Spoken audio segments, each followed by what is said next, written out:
Hey. Myra Cassidy here, empowerment coach, religious trauma specialist, motivational speaker, and author. Just this Wednesday, trying to bring you a word of encouragement. Remember, this is a coaching platform, it's not therapy. But I am raising awareness to this emerging field, religious trauma. Unfortunately, I do have religious trauma syndrome. So the goal is to bring information that represent all the pathways that individuals, women who are Jehovah's Witnesses can identify with. And in my particular pathway, that's the issue. Is like I wasn't seeing what I needed. So I had to create the space. And now I'm working to build the community for other women who identify in a similar way. So this is for women who identify as Jehovah's Witnesses who, and like I've said before, a lot of women don't even know they even have it. All you know is you just can't go to the Kingdom Hall. You just can't. You don't feel good. You have the anxiety, you have the depression, you have the ruminating thoughts from things and experiences that have happened. Keep in mind that although I am a survivor of domestic violence, you could have religious trauma for a number of reasons.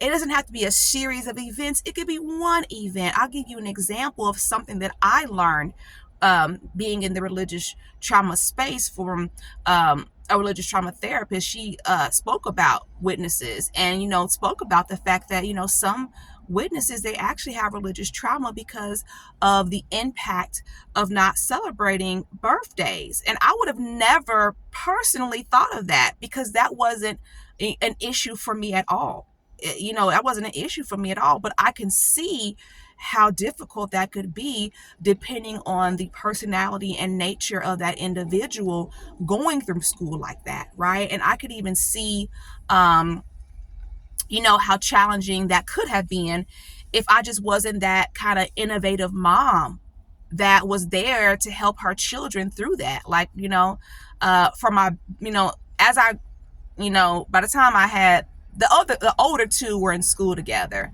and things like that. So I would pick them up early if it was a birthday celebration or a holiday or something like that, party. And with my youngest one, who's 10 years apart from my oldest, very similar. If there was a birthday party, especially for my baby girl, she was the only witness at her school for a period of time. And then before then, it was only two. So that was very difficult for her.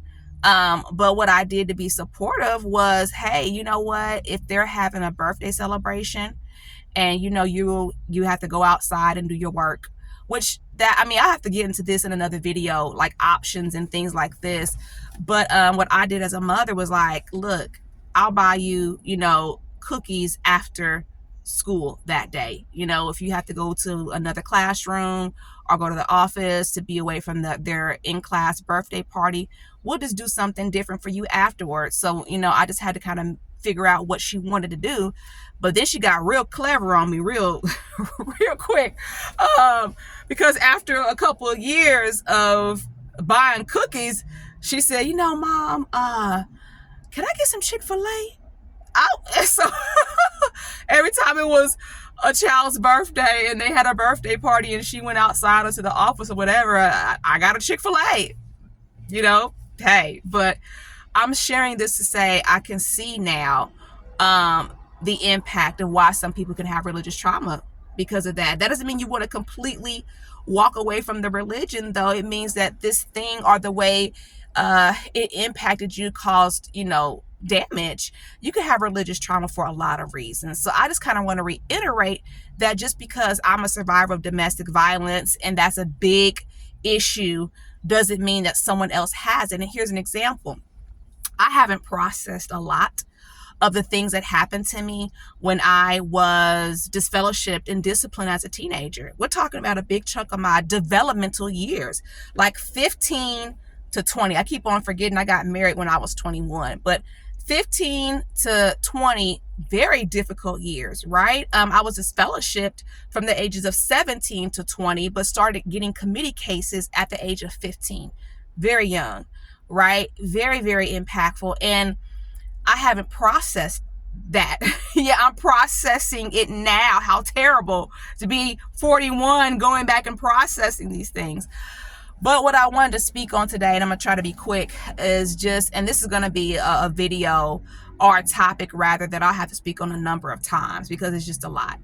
How do I feel about the change as far as the disfellowshipping rule for minors that came out earlier this year? No longer will Jehovah's Witnesses disfellowship minors without the permission of their parents. So remember, that was not the way it was when I was going through my thing. When I first heard about it, I just didn't really have a whole lot of feelings about it. I mean, it's definitely a great change for a lot of reasons, but also it's hurt a lot of people. And I started to be concerned with how, because the second portion of the changes was now Jehovah's Witnesses can talk to disfellowship people for a certain like limited period of time, right? You can now say greetings to them, where before I didn't get that. If I saw another witness at the mall, we couldn't speak, right? When I would go to the Kingdom Hall, no one could speak to me. I went in, I sat on the back row for a number of years, in that situation. So, what I will say is challenging to process through all of that. And for me, the start of me even trying to figure out how I feel came as a challenge or encouragement back in 2022 when I went to a group, domestic women's counseling support group. This is the one reason why I'm pro groups. I just wasn't, there was a lot going on that I can't even touch on right now, but I started to not feel well, and I was like, no, I need support. So, in the midst of us sharing, the instructor was like, you know what, Myra, me and you got to go and do a one-on-one. We're going to have a conversation for 1 hour, and you and I are going to have a one-on-one, and we're going to have to box out this whole religion thing. And I was like, what did I do? What did I say? What did I say that I'm the only one that has to get pulled out in a one-on-one? And I'm so grateful that she did, because right there, that's when she said to me, look, your religion is your abuser. And she asked me, I know that you believe that being disfellowship was the right thing, but have you ever really thought about how it made you feel? What did it do to you? I know it was sin, you sin or whatever, but so that's kind of when I started very slowly to go, how do I feel? And what I will say is this, for my situation, I can't speak for nobody else.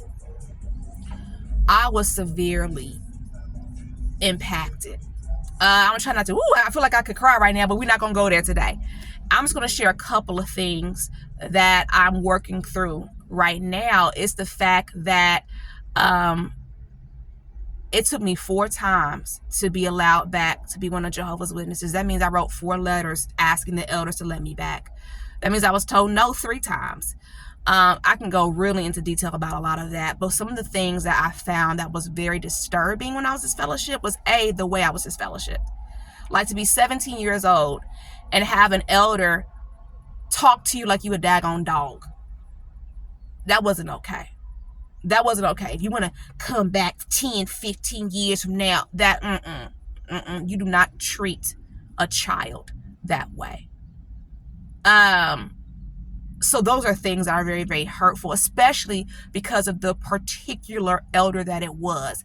And he was the same elder who had sat in my committee cases for a number of times, the same one at 15, where I was very upfront and honest. And they asked me, questions, and I told them I don't feel beautiful. I don't believe I'm beautiful.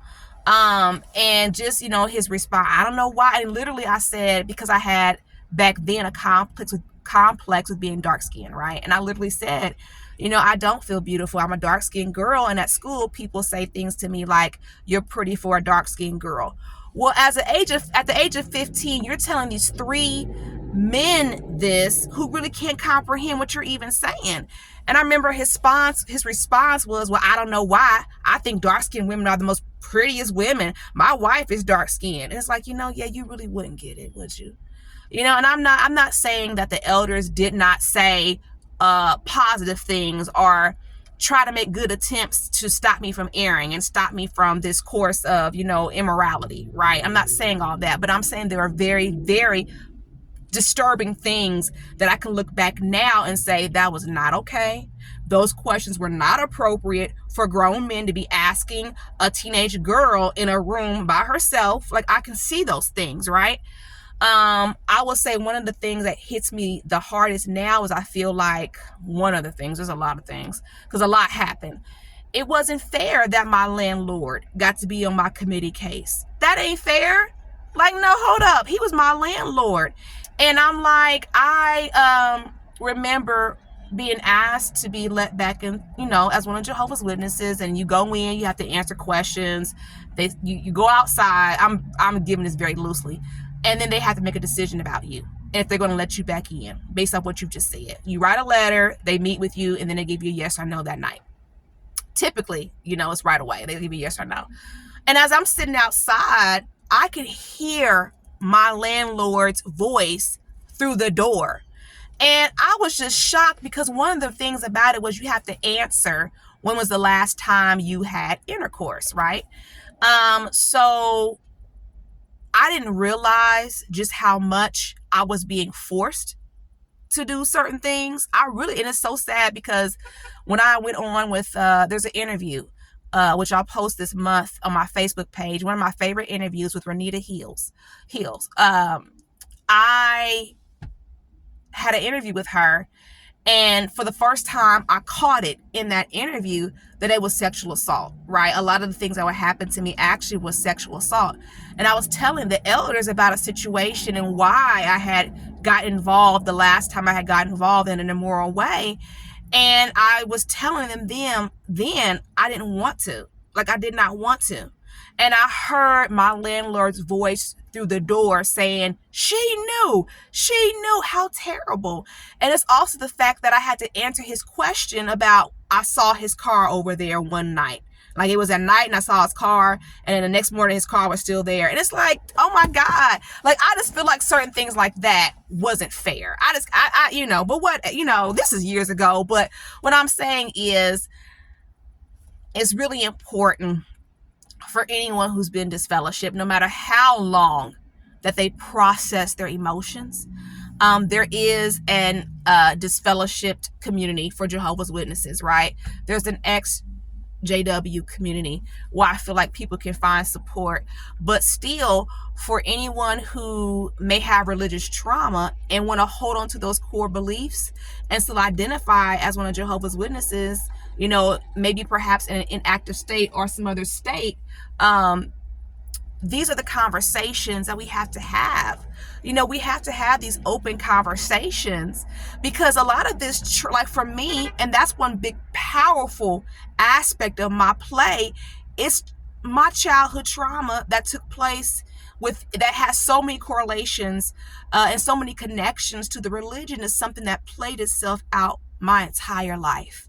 And now that I've went to school and studied psychology and figured out what in the world is wrong, I'm going, oh my God. You realize so many external factors were happening to me, and I was asking for help. Perfect example. I remember telling an elder, I said, you know what? Ever since I was a child, I didn't know what I was saying, but I was saying exactly what needed to come out. I'm saying to him, I said, you know what? Ever since I was a child, because I was trying to, at this point, when I was talking to this elder, it was stuff dealing with my ex, and I was still married at this time. That whole divorcing thing was going through and all that. But I said this to an elder. I said, you know what? Ever since I was a child,